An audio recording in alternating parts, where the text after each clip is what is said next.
us now, Republican Senator from South Dakota, Senator John Thune. Senator, thank you so much for being with us. Good morning, Joe and Mika. Let me ask you, Willie Geist went out to Las Vegas. He had the chance to vote for Miss California, Miss North Carolina. Willie went, did you not? This was South Dakota values, right, Willie Geist? You went with Miss California, right? I did. I gave her credit for standing firm in her belief, Mr. Senator. Way to go, Willie. Thank you. So you're saying, John Thune, that if Donald Trump had asked you to be a Miss USA judge, you too would have voted for Miss California, right? Absolutely. All right, see, he answered. Well, I would have voted for Miss South Dakota first, Joe, but yeah, Miss California next. All right, politician, thanks so much. Pick up your check. We'll talk to you later. Hey, John, you have an interesting idea about the TARP money that's paid back by the banks. What is it?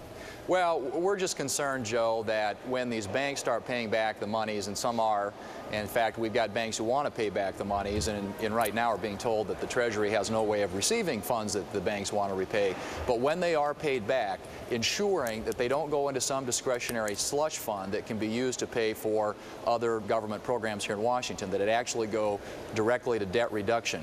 Now, they will argue that that we're already going to do that, but if you've heard statements made by chief administration officials like Timothy Geithner, they're indicating that they intend to recycle this, put it back into the TARP fund, and continue to use it. We think it ought to be, once those funds are repaid, they're not necessary anymore, they ought to go to reduce the debt, which is piling up by the minute as we continue to borrow from future generations.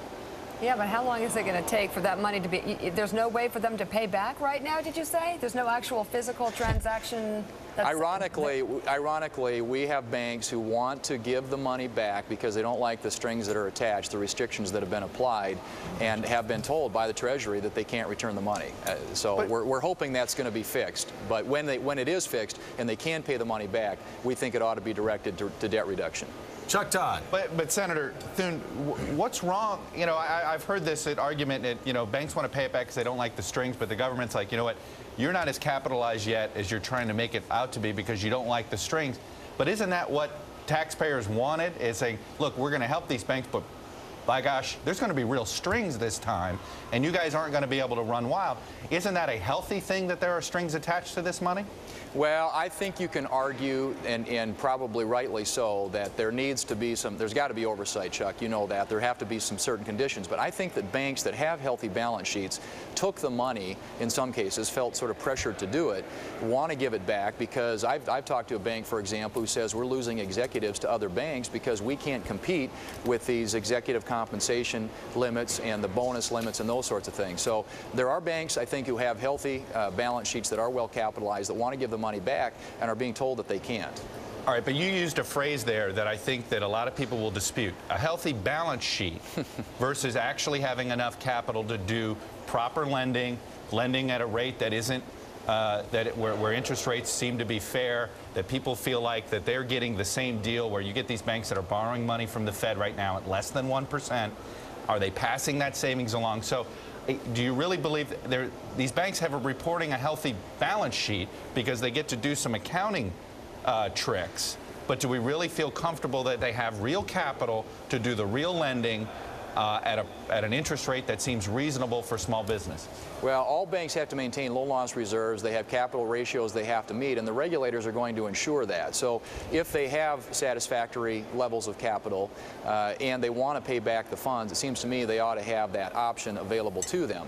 Now, obviously, there are banks who probably aren't in that condition, and many of them who receive funds are going to need the funds probably to continue to provide the capital that they can continue to make loans with. But I'm aware of, because we've had people who have contacted us, including in my own state, who have, and we happen to know this, have very good capital positions and yet want to pay back funds and haven't been able to do that.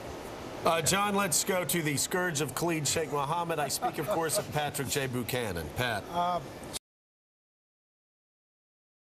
Whether or not the torture, the alleged torture that took place, should be investigated by a congressional committee, independent commission like 9/11, independent counsel appointed by Eric Holder, or should not be investigated. We know what happened. Let's move on. What do you think ought to be done among those options? Well, my view, Pat, is, and I know you've had a very spirited debate about this morning on the show, that it's advisable, I think, for the new administration to look out the windshield rather than in the rearview mirror.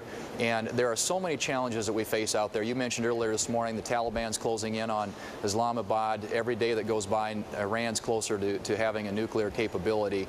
And it seems to me that going back and trying, what are you going to do, prosecute lawyers for giving bad legal advice? If you go down that path, that is an abyss from which there is no return. And I think the political consequences of that to the country would be very, very devastating right now. And plus, it's going to, there are folks up here, as you all know, on Capitol Hill on the intelligence committees that were informed about that.